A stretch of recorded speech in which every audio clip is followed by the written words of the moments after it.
Most of the time, when we get a line, an equation of a line, it will be in slope-intercept form. An equation written in slope-intercept form is y equals mx plus b. This is something you might have seen before. You will see it again.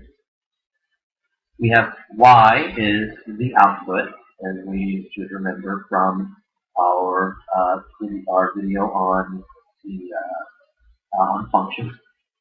M is the slope of our line, and b is the y-intercept. We call this slope-intercept form because it has the slope and the y-intercept. The advantage of using slope-intercept form is that it's easy to see both the slope and the y-intercept at the same time, and that is very easy to graph. So let's try graphing one of these. I have the equation y equals negative 3 over 2x plus 1.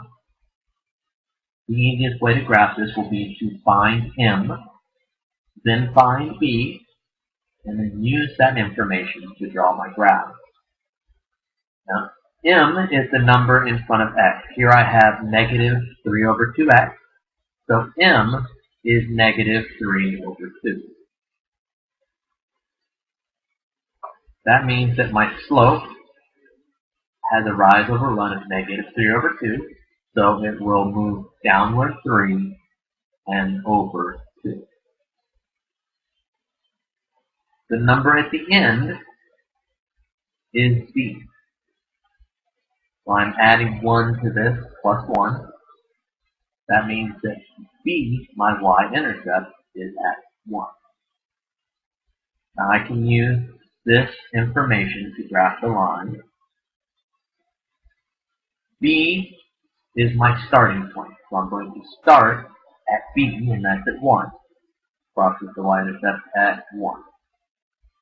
From there, my slope tells me that I'm going to move down 3 and over 2. So from my y-intercept, I move down 3 and over 2. And I put another point. This point is over 2, down 3, over 2.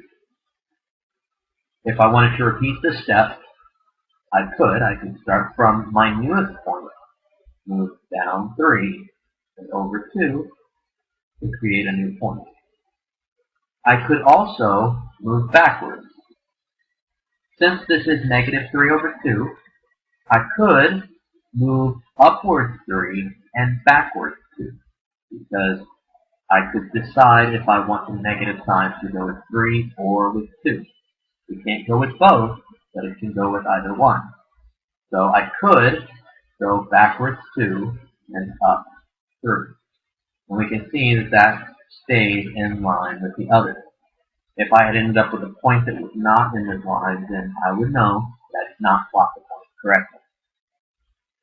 Now I've got a few points. That's enough for me to graph.